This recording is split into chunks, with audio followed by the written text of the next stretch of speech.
Bonjour à tous. Alors, quelques minutes ensemble durant cette vidéo pour vous parler rapidement euh, de ma méthode de travail, appuyée sur un ensemble d'outils que j'ai nommé la linguistique du cœur.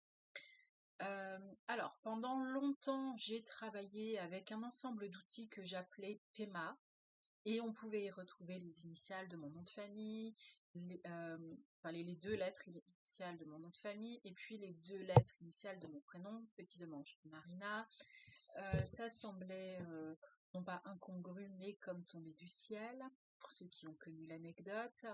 Et puis, c'était l'alignement pensée, émotion, mot, acte. Et je crois que dans les espaces de développement individuel, depuis des dizaines d'années, les humains qui sont en quête de pistes d'amélioration pour eux-mêmes, finalement recherchent à un moment donné soit l'amélioration de leur mode de pensée, soit ce qui concerne les émotions, soit ce qui est en lien directement avec les mots MOTS, ou ce qui a trait avec leurs actes. Donc en fait, ce sont des portes d'entrée que nous utilisons tous d'une certaine façon, et pour ma part, j'envisage toute interaction en mode posture professionnelle pour moi, et donc posture d'accompagnement et de conseil. Et puis ben, vous êtes les conseillers, hein, on va dire, conseillers et enfin, eux si vous êtes genre féminin, et S puisque vous êtes plusieurs. Donc, des portes d'entrée qui nous amènent à explorer notre monde intérieur, notre monde extérieur. Et je disais que j'envisage pour moi le lien en fait professionnel quand j'interviens dans votre structure, que vous me sollicitez, euh, avec un joli nom qui pourtant sonne un peu peut-être viking et barbare pour certains, mais qui est simplement l'acronyme de nos cinq sens, VACOG. Voilà, VACOG. En fait, nous avons des portes d'entrée psychiques, physiques, euh, communicationnelles, ésotériques, philosophiques, et continuez la liste par vous-même pour trouver quelle est votre porte d'entrée. C'est-à-dire, il y a un thème. Il y en a, ça va être le matériel. D'autres, ça va être plus l'émotionnel, etc. Dans ma façon d'appréhender la problématique que vous pouvez me proposer d'étudier avec vous et en vue générale de la régler, j'observe en fait toutes les dimensions possibles de votre manière de vous mettre en lien avec votre univers intérieur et votre univers extérieur. Alors, vous me direz, mais peut-être est-ce facile quand finalement il s'agit d'un seul individu venant me contacter pour avoir d'informations sur soi. Oui et non. Bah, le non, ça dépend. Parfois, j'ai des personnes qui viennent me contacter, mais en étant réfractaires à ce que je fais, et qui, euh, en étant, je cite, saoulées par leur entourage, finissent par prendre une séance avec moi en se disant, bon, allez, on verra bien, ça ne pourra pas faire de mal. En général, effectivement, cela ne fait jamais de mal parce que tout est prévu pour être cadré dans une intention qui veut du bien à vous et à moi, parce que je ne me verrai pas en effet en tant qu'accompagnante et consultante œuvrer avec de tels mots, voilà, tout simplement. Et au plan collectif, certains pourraient se dire, mais comment peut-elle agir en collectif, par exemple, dans une entreprise? Alors, j'ai envie de vous dire euh, qu'avec ce que je vais annoncer et qui est pour moi un exemple flagrant de choses simplissimes à réaliser, euh, la question n'existe même plus pour moi. À un moment donné, je devais être en accompagnement qui devenait habituel d'un groupe d'enfants allant, allez, on va dire de 7 à 10 ans. Par un hasard du calendrier, ce groupe d'enfants n'est pas disponible un certain mardi. Les enfants viennent me prévenir, Marina, nous ne serons pas là, nous ne pouvons pas, nous serons dans une autre partie de la salle, etc. Ok, entendu. Amusez-vous bien, très bien. Et en même temps, il y a une partie de moi qui réajuste mon plan professionnel et qui se dit, bon, je suis venue, c'est certainement pas pour rester inactive et rien faire. Je travaille habituellement sur la base du volontariat dans les espaces avec les enfants. Alors, comment pourrais-je faire? Eh bien, je vais demander à ceux qui seraient volontaires pour occuper les places qui viennent ainsi de se libérer. À ce moment-là, j'avais tout programmé pour les enfants des âges que j'ai cités. Qui lève la main pour venir avec moi des 3 à 5 ans? 3 à 5 ans. Sur le moment, je les accueille avec joie et il y a une part de moi qui se crispe et qui fait ça, bien sûr, je ne peux pas leur montrer. Et après tout, je me dis, bah finalement, si, en fait, je vais leur montrer la vérité. Et je suis contente d'être avec vous, je suis contente que vous soyez volontaire, et en même temps, je suis hyper stressée, ça va être rapidement compris et évacué, parce que je vais me donner le temps de comprendre tout cela. Je suis hyper stressée parce que 3-5 ans, qu'est-ce que je vais balancer comme information avec vous? Quoi avez-vous besoin? Je n'ai pas étudié la question. Et en fait, j'ai plongé dans mon cœur en les observant et en les écoutant. Je leur ai demandé 5 minutes, ce qui était tout de même assez long par rapport à leur âge, au niveau de leur attention, par rapport au caractère volontaire de leur démarche, qui pouvait s'étioler très rapidement, déjà au bout de quelques secondes. Mais je leur ai expliqué pourquoi j'avais besoin de ce temps. Je suis restée à table avec eux, pliée en 12 morceaux sur ma petite chaise qui contient normalement un corps qui a entre 3 et 5 ans. Je leur ai montré que j'étais présente, je leur ai démontré que cela était vrai, et en même temps, je leur ai prouvé que l'on peut aussi observer et créer. Et en fait, ça a été une session qui a été une des plus riches de ma carrière, dans l'accompagnement de l'individu, pour développer sa pensée, pour être au contact de son émotionnel, en toute intelligence émotionnelle, et pour évoluer en groupe en développant son lien social. Alors bien sûr, nous ne sommes pas tous restés des enfants de 3 à 5 ans. Et cependant, un petit peu quand même. Un petit peu quand même. Alors bien sûr, on pourrait se confronter à la notion de l'enfant intérieur. On pourrait aussi commencer à discuter de beaucoup de concepts, en fait, de développement personnel, de philosophie de vie. Et puis, j'ai remarqué que cela, à un moment donné, se fige et ne donne pas toute la consistance qu'on attendait de la vie. Parce que ce que l'on vient de débattre avec nos idées et notre tête, à un moment donné, quand on le place dans son propre cœur, comment cela résonne-t-il? Eh bien, parfois, on peut se rendre compte qu'il n'y a pas de résonance. Absolument pas de résonance. Donc, dans notre tête, dans notre ego, nous étions sur un plan intellectuel qui était certes intéressant, vivifiant et probablement juste, puisque nous étions dans l'émanation de ces pensées. Et pourtant, on ne le vibre pas avec la justesse de l'énergie, de la confiance, la conscience, etc.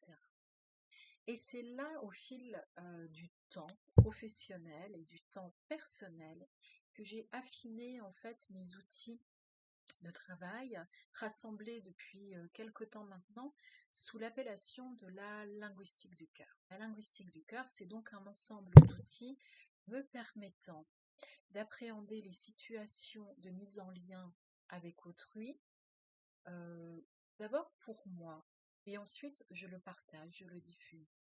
Et sincèrement, je crois que c'est un ensemble d'outils qui est formidable parce qu'il est évolutif.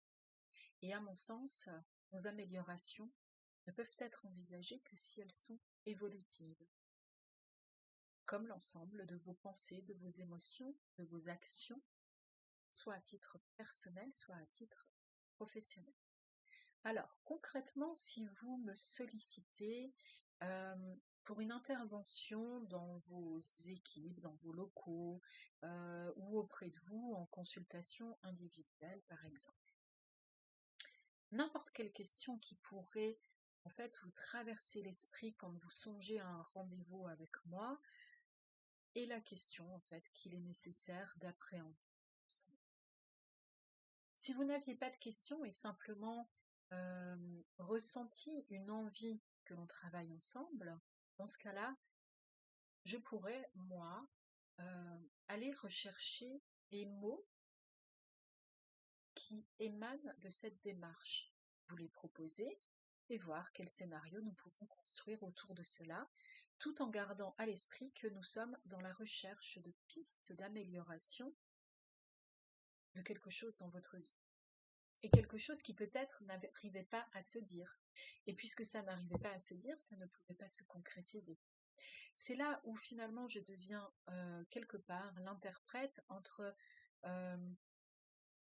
votre ciel, tout ce qui peut se passer dans une certaine acception, dimension du vocabulaire dans votre tête, dans vos pensées, dans votre mental, ou peut-être même, dirais-je, au plan spirituel et philosophique, si vous envisagez aussi ces étages-là,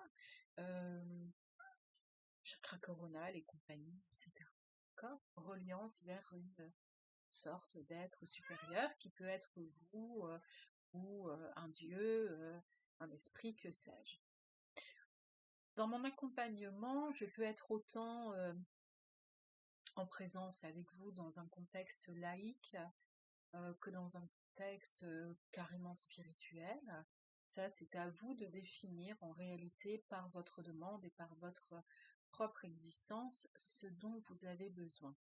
Encore une fois, si vous n'arrivez pas à clairement exprimer ce besoin, je peux vous proposer par un devis, par exemple, un type d'accompagnement avec certains jeux, certaines animations, pour vous permettre de décider si effectivement nous sommes déjà sur la même longueur d'onde. Cette même longueur d'onde se partagera de façon naturelle. Et c'est là où vous saurez qu'en fait, vous avez choisi le bon accompagnement à ce moment-là. Quand c'est un travail pour une équipe professionnelle, pour une gestion de crise, n'importe quel collectif que ce soit, en fait, même, je dirais, il n'y a pas assez de mots pour expliquer toutes les situations et exprimer toutes les situations où je peux intervenir, puisqu'en fait, cette liste s'agrandit au fur et à mesure de vos demandes. Donc, en bref, vous avez une notion vague ou précise que mon accompagnement pourrait vous être bénéfique. Et bien, dans ce cas-là, nous allons déjà, en fait, avec le premier entretien téléphonique, pour cibler votre demande afin que je puisse établir un devis, nous allons explorer rapidement cette même longueur d'onde nécessaire.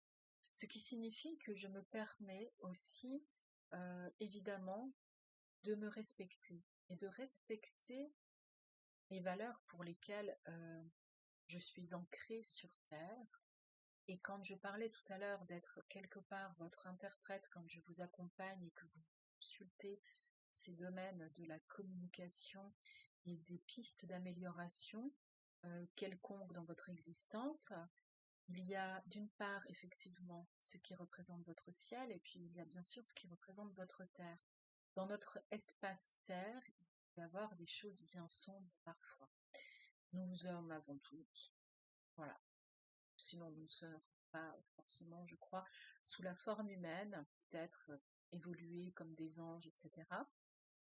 Et ne vous y trompez pas, si mon nom de famille c'est Petit Demange, ce n'est pas encore de façon magique parce que je serai un ange. Ce n'est pas pour cela. C'est bien parce que je suis humaine et je suis en capacité, après l'avoir choisi, je suis en capacité d'explorer l'ensemble de mes aptitudes pour me conformer à une valeur qui me semble profondément fondamentale, le respect du dans un monde, un univers qui favorise le lien respectable à l'autre, c'est-à-dire sans les biais de choses qui font mal, faux sel, etc.